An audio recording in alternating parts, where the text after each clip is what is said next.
Hello and welcome to the premiere of Salonika 73. My name's Harvey Marcus and I'm the filmmaker behind Paris 75. This short documentary came up from the stories and anecdotes that were told during the making of Paris 75 that I thought were too good to waste. It's not the definitive article, but what it will do is give you a taste of a match that some regard as a greater travesty than the European Cup final in 1975. As you're probably aware by now, this is entirely free, but if you do want to lend your support or say thank you, don't give me money, please head over to the Bruce Film Paris 75 website, where maybe you can take a look at the shop, buy a t-shirt, or just take a look around.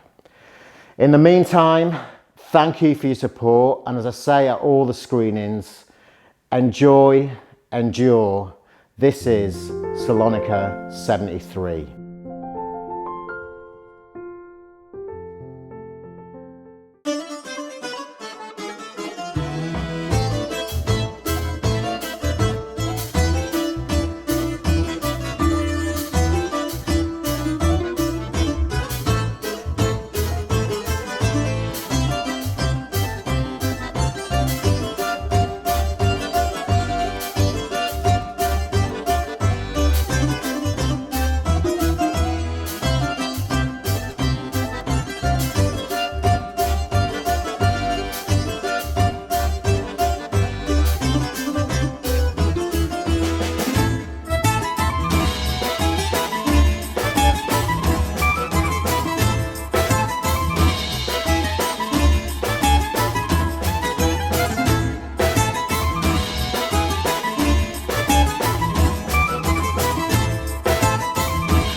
At one time, it were going for about 700 quid. I think nowadays it's about 200 and odd or something.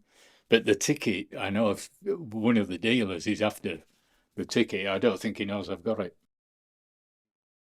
My first game watching Leeds abroad was in 71 when I went to Barcelona for the Intercity Fair Cup playoff. And then the next time I went was to Salonika in May 73 for the Cup Winners' Cup final. It was difficult to get to Greece because Greece had been under military rule. There had been troops on the streets, I think, within 12 months of the game. So it wasn't a tourist place like it is now.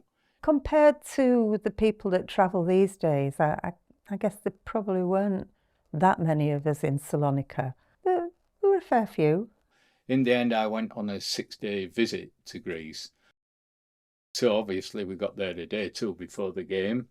I took my cine camera and we went up to the ground when we heard the team were going to train. So we went there. I had my cine camera. We were allowed to wander around, and I just wandered on the pitch taking cine film of the players. And it was all lovely until the night of the match, and then everything went pear-shaped.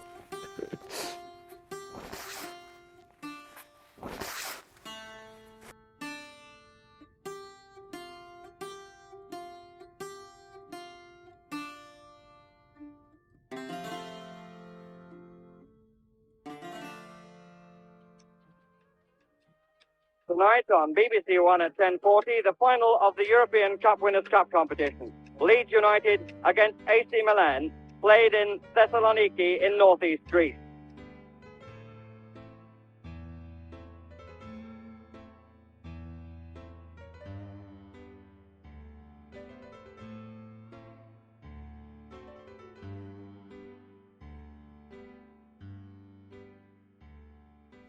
Captain of Leeds United. I've been captain on 4 or 5 other occasions, never got beat. So that was good. That's an honour, to be fair, in a cup final, a European Cup final, Cup Winners' Cup final. That is an honour. Absolutely brilliant. The only thing was that certain things had happened before the game. What happened was that the referee was on the Italian plane, which we could not understand. Don Revy couldn't understand that. Before the event, we heard that he got a lift from didn't know anything about the money. We heard before the game that the referee had got a lift, had been flown in on the Italian's plane. That's what we heard. We didn't know anything else. We just heard that, and we was confused of how that could possibly happen in a final. Imagine if the referee had been on our plane, there'd have been something, you'd been talking to the referee, etc., etc. So we don't know what happened on the plane, but it shouldn't have been on the plane anyway.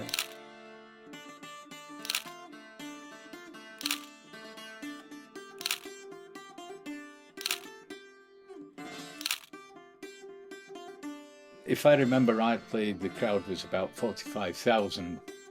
I think there were a few hundred Leeds fans and maybe a few thousand Italian fans. The rest of the crowd, 40,000, was made up of Greeks, and the Greeks were very much on Leeds' side. We'd lost 4 players, 4 major players before we even kicked off. Through that, a couple were suspended, a couple was injured, but we're talking about not ordinary reserves here. Billy was suspended. Alan Clark was suspended, so them 2 were lost. Jack Chow were injured, and Johnny Giles. Can you imagine? So as midfield had gone here, it was, you know what I mean? And yeah, I'm kind of captain, and you're pulling it together. You brought good players in, but I'm talking about great players here.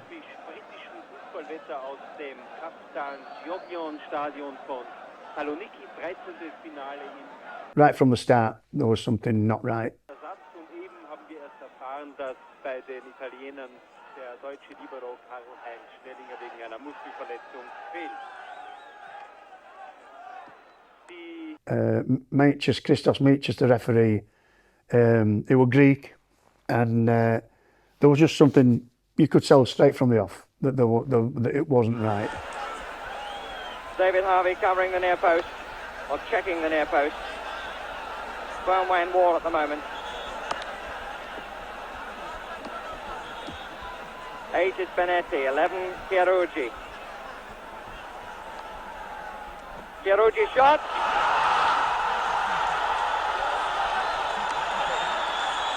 And Chiarugi acknowledging the roars from the crowd. They shouldn't have had the free kick. And it was the situation was Paul Madeley was running with one of their players, and one of their players touched, and I'm saying touched Paul Madeley with his shoulder, came off him, and the referee gave a free kick.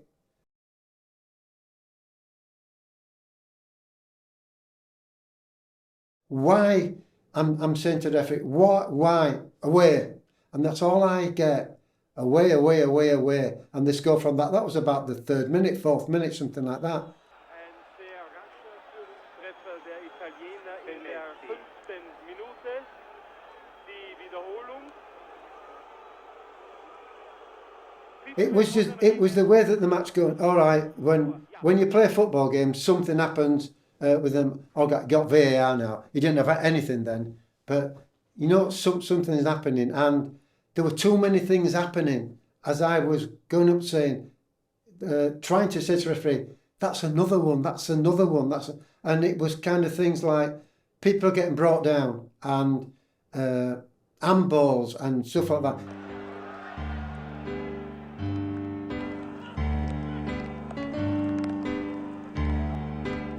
Reaney, ewig ganz gefährlich. And then certain things happen, and I'm trying to talk, not shouting.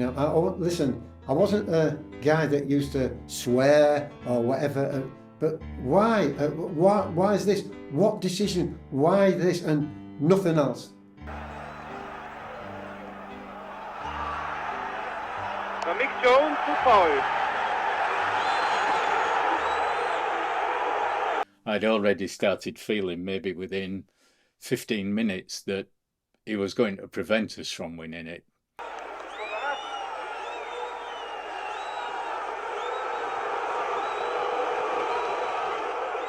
Being a captain, you can talk to the referee a certain bit. You can say, so if something happens on the pitch, you're allowed to go and talk up. You might send other people away.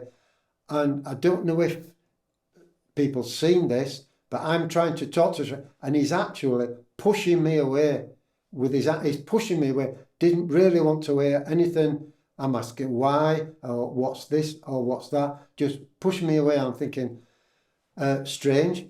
You know, this is not right, but you know, this is happening, so I've got to accept this. And then thoughts kept coming back in my mind about what happened in Villa Park in '67, what happened in the game against West Brom with the offside decisions that weren't given. And yes, it was a case of deja vu. Is this going to be another case of the referee stopping us from winning? Gianni Rivera. Man glaubt es kaum, dieser Gianni Rivera war im Jahr 1960 als 16-Jähriger beim Olympischen Fußballturnier dabei, damals rechts außen für die Italiener. This referee was different. Ancelotti.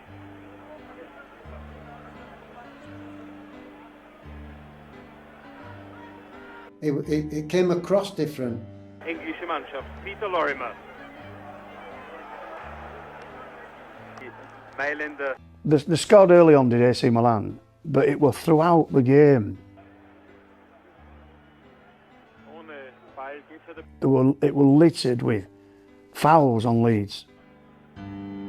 Jordan stand frei, aber der Ball genau.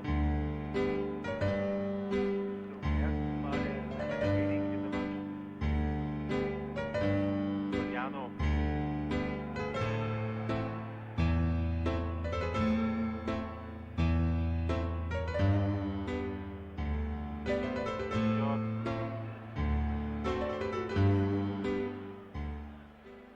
Penalties after penalties, and they're not just one, several.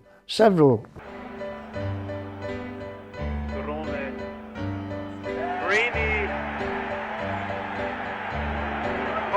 You've got to deal with it. You have got to. What happens? Certain things happen, and you've got to deal with. If somebody makes a mistake, everybody makes mistakes.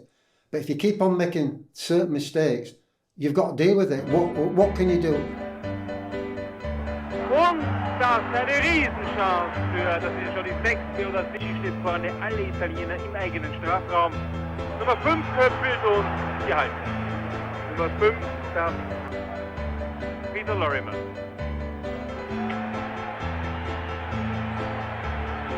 Our manager has got to deal with it. Man muss, ich muss es wiederholen, fast den Gerüchten Glauben schenken. die ein griechischer Verbandsfunktionär verbreitet hat heute in der Nacht, dass der Schiedsrichter...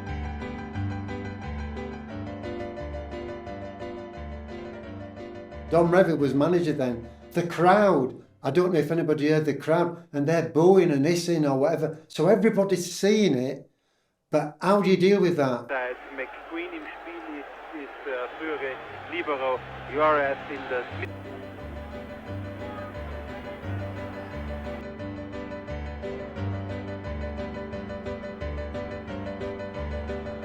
Foul an Fiction.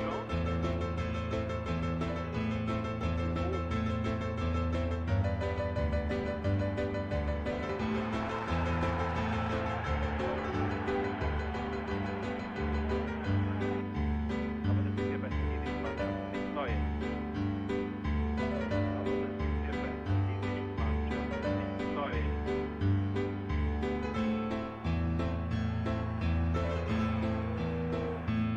Pierucci gegen Reaney. Schiedsrichter winkt ab, es wird Zeit.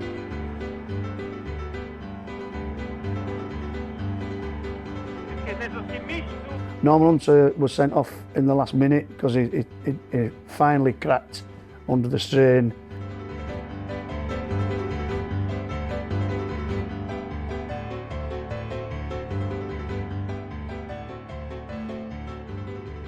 Ausschluss sein. Es müssen 2 Ausschlüsse sein.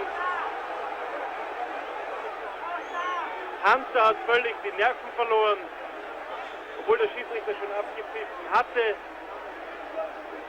Sitzkisten fallen hinunter auf das Spielfeld, das heißt, sie würden fallen, aber die Laufbahn... It was just appalling, the decisions.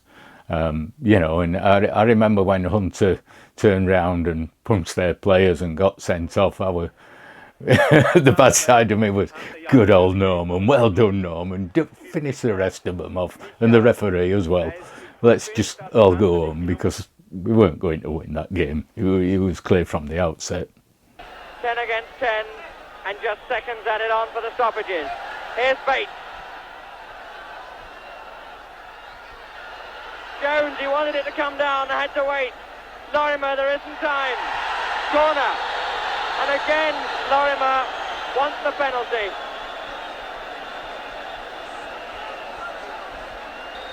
Number 10 against 10, still battling on the field.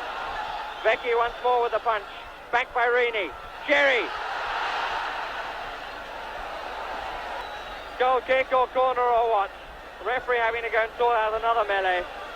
And European football has been done no service by this match. It was Ben's. There's no question. And listen to what the crowd feel about it. Not appreciating in any way the way AC Milan, a match which became a physical battle of push and shove, trip and punch, which was no advertisement for football.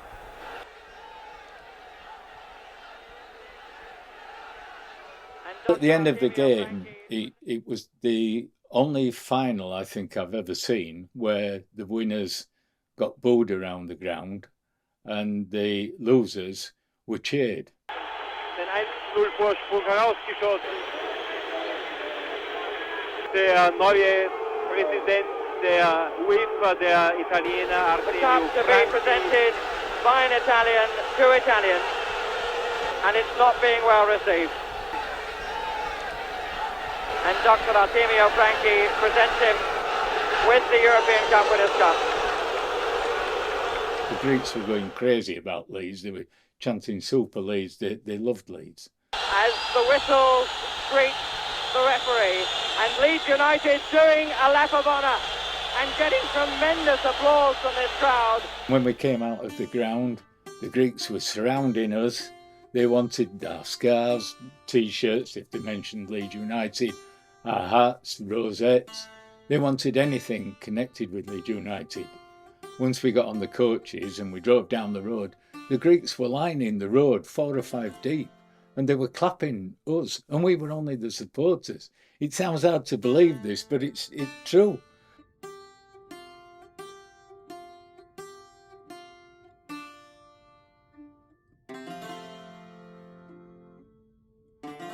The Greeks were all just waving us as if we were heroes because they felt so embarrassed.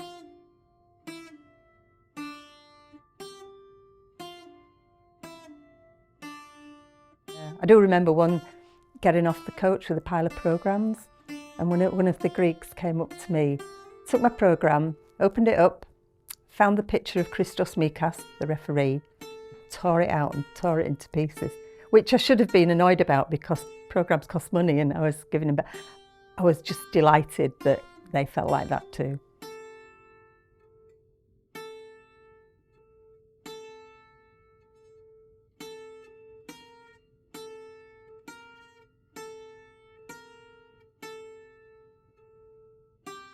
I was so disgusted with the referee's performance and what had happened, but so thrilled at the reception us as fans had got from the Greeks.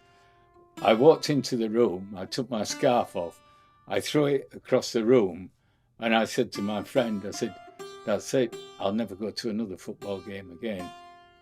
I got a bit emotional saying that then, because it took me back as to how I felt. Yeah.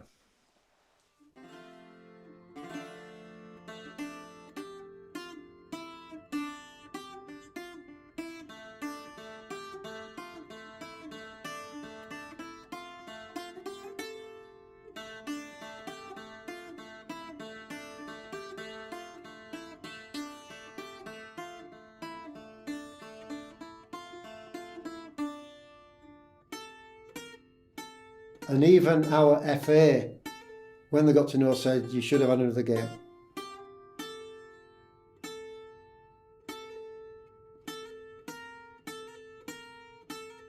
UEFA actually offered to let us replay it, and for some bizarre reason the Leeds United board just said no, don't worry about it, it's fine.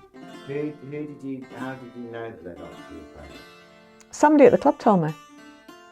They had gone to them privately and said, we know that the referee was nobbled. Oh, probably not. I think it was probably Don Tolson, the ticket office manager. And they offered to replay it, and Leeds said it'll just cause too much chaos. Because I think the reaction at Leeds was, well, if you know that he was bribed, you should award the cup to us. And they said, no, we're not prepared to do that, but we'll offer you a replay. And they said no.